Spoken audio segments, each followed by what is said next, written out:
I'm going to tell you something I never thought I'd say out loud. Something I kept to myself for almost 2 years because admitting it felt like admitting weakness. And where I come from, weakness wasn't exactly something you wore on your sleeve. I spent over a decade in the military. 15 years to be exact. I woke up before the sun. I ran when my body screamed at me to stop. I pushed through exhaustion, cold, heat, pain. Things most people never face. I was disciplined in ways that most men can only read about in books. My diet was clean. My training was relentless. My body was a machine I maintained with precision. And yet, somewhere along the way, something started breaking down. Quietly, slowly, in a place I wasn't watching. It started with small things. Less energy in the morning, even after a full night of sleep. A kind of mental fog that lingered longer than it used to. And then, the thing I couldn't explain, the thing I kept pushing to the back of my mind. A decline in my sexual performance that had no obvious reason. No injury. No diagnosis. No age-related excuse because I was still in my late 30s. Just a gradual fading. Like a signal losing strength without anyone touching the dial. I used to think it was normal. I used to tell myself that every man goes through phases. That stress does things to you. That a hard week can throw off your rhythm. And for a while, that explanation was enough. But then weeks turned into months, and I couldn't ignore it anymore. The frustration started bleeding into everything. My confidence, my relationships, my sense of self. And I think a lot of men watching this right now know exactly what I'm talking about, even if they've never said it out loud either. Here's what I want you to understand from the beginning. This is not a story about age. This is not a story about testosterone levels being low for no reason. This is not even a story about health in the traditional sense. This is a story about a habit. A 30-second habit. Something you probably do every single morning without giving it a second thought. Something I did, and something that was quietly, systematically destroying my performance without me ever making the connection. If you're already starting to notice these signs, the fatigue, the frustration, the sense that something is off and you can't quite name it, and you want to understand how you can improve your performance and overcome issues like premature difficulty, there's a link in the first description of this video. It explains things in a clear, direct, and simple way. No fluff, just real information for men who are serious about understanding their own bodies. Now let me take you back to where this started to make sense for me. It was about 2.5 years after I transitioned out of active duty. I was doing consulting work, keeping myself busy, staying in shape, or so I told myself. And I had developed what I thought was a perfectly reasonable morning routine. Alarm goes off. Eyes open. Hand reaches to the nightstand. Phone in hand. And before my feet even touched the floor, I was already in it. Scrolling notifications, reading headlines, checking messages. Sometimes 5 minutes. Sometimes 15. Sometimes I'd still be in bed 20 minutes after waking up. Eyes locked on a screen. Mind already flooded with information, drama, numbers, opinions, and stimulation. I thought it was efficiency. I thought I was getting ahead of the day, getting organized, staying informed. I had no idea I was sabotaging myself at the most critical window of my entire day. Here's where the science starts to matter, and I want you to pay close attention because this changed everything for me. The first 30 to 60 minutes after you wake up are not just the beginning of your day. They are, biologically speaking, the most influential window for your hormonal and neurological state for the next 16 hours. During this window, your body is completing a critical hormonal transition. Cortisol peaks naturally, which in healthy amounts drives energy and alertness. Testosterone begins its morning rise. Dopamine systems are resetting from overnight. Your nervous system is calibrating itself for everything that follows. And when you pick up your phone in the first 30 seconds after opening your eyes, you interrupt every single one of those processes.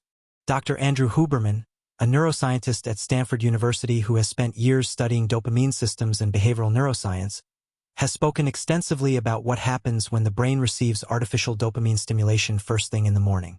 Social media notifications, news alerts, text messages, email, all of these trigger rapid dopamine releases. Not large, meaningful releases tied to real achievement or connection. Small, shallow, repetitive hits that flood the reward pathways before the brain has had time to recalibrate from sleep. What this does over time is something called dopamine desensitization. The more you stimulate those pathways artificially and immediately upon waking, the less responsive they become to natural stimuli throughout the day. You start needing more stimulation to feel the same level of engagement. Things that used to excite you, including physical intimacy, start to feel muted. The signal is still there, but the receiver is damaged. And here's where it gets directly connected to male sexual function, because I know that's why you're still watching this. Dr. Abraham Morgentaler, one of the most respected urologists and sexual health specialists in the world and the founder of Men's Health Boston, has made clear in his research and clinical work that erectile function is not just a mechanical issue. It is profoundly neurological. It depends on the proper interaction between the nervous system, vascular function, and hormonal balance, all of which are influenced by behavioral patterns that most men never even consider. The brain has to be in the right state to initiate and sustain arousal. If the dopamine system is already fatigued, overstimulated, and dysregulated before you've even had breakfast, the downstream effects on sexual performance are real, measurable, and cumulative. I want you to sit with that for a moment. Cumulative. That means every morning you reach for your phone in those first critical seconds, you're making a small withdrawal from an account that matters more than you might think. One morning is nothing. 30 mornings starts to add up. 3 years of it, which is roughly how long I had been doing this by the time I figured it out, and the compound interest is working against you in ways that will eventually be impossible to ignore. And here's what made this hit harder than anything else for me. I had been treating the symptom for over a year, trying different things, adjusting my training, looking at supplements, wondering if something was physically wrong. Never once did I look at what I was doing in the first 30 seconds of my day. Because who would? It seems completely unrelated. It seems harmless. It's just checking your phone. Every single person you know does it. That's exactly what makes it so dangerous. There's a method that helped me and many others reset this pattern and genuinely regain control. And if you're serious about improving your performance and taking back what you feel like you've been losing, check the first link in the description. What you'll find there is not complicated. It's practical. It's based on real science. And it's designed specifically for men who are done with vague advice and want actual answers. Now let me give you the practical side of what I changed, because you deserve to walk away from this video with something concrete in your hands. The correction is not complicated. That's the part that frustrated me most when I finally understood it. The solution is almost embarrassingly simple compared to how long I suffered without knowing it. But simple doesn't mean easy, especially when you've been running the same program every morning for years. Habits are neurological infrastructure. You don't rebuild them by wanting to. You rebuild them by replacing the behavior consistently until the new pathway becomes automatic. Here is what I started doing instead. The moment my alarm goes off, I do not touch my phone. I leave it face down on the nightstand and I don't pick it up for a minimum of 20 to 30 minutes. That's the first rule. Non-negotiable. In those first minutes, I get up. I go to a window or step outside. I expose my eyes to natural light. Not a screen, not an artificial bulb, actual daylight. This single action does something critical. It triggers the natural cortisol and serotonin response that your body is designed to produce in the morning. It synchronizes your circadian rhythm.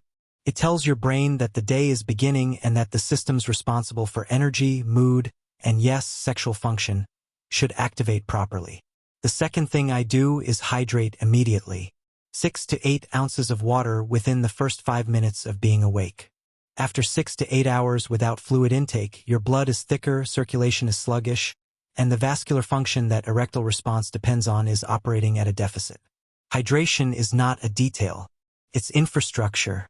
Third, and this one felt strange to me at first because I'm not someone who naturally gravitates towards stillness, I spend 2 to 3 minutes doing deep, deliberate breathing. Not meditation in the traditional sense. Just intentional breath cycles.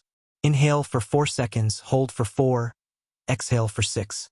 This activates the parasympathetic nervous system, lowers cortisol to a healthy functional level rather than a stress spike, and creates the neurological conditions that allow your body to respond to arousal naturally and fully later in the day.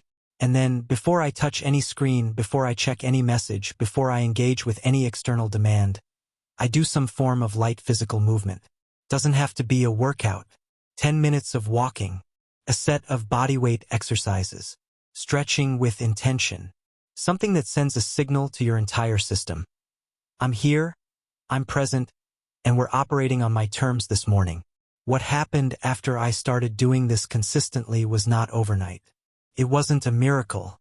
But within about 3 weeks, I started noticing differences that I can only describe as a recalibration.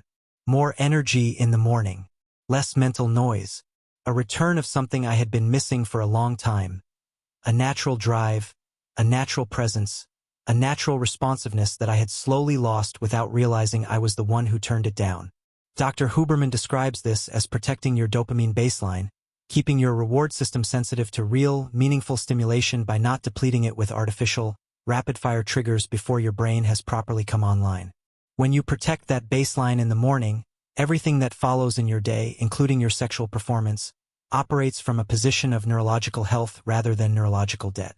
I spent 15 years being disciplined about everything except this. I watched every gram of protein, tracked every mile I ran, optimized my sleep, managed my stress, and I was throwing it all away in 30 seconds every single morning without knowing it. That's the part that still gets me. Not the loss of performance itself, but how unnecessary it was. How completely within my control the whole time. This is the thing I want you to take away from everything I've said today. It is not your age. It is not bad luck. It is not something broken inside of you that cannot be fixed. It is a pattern. A learned behavior that hijacks your biology before you're even fully conscious. And patterns, unlike so many other things in life, can be changed. You just have to know what you're actually looking at. If you're a man who has been quietly frustrated, who has felt that something is off but couldn't explain it, who has tried to push through it or rationalize it or ignore it, I'm telling you directly, as someone who lived in that exact place. Pay attention to your mornings. The first 30 seconds. That's where it starts.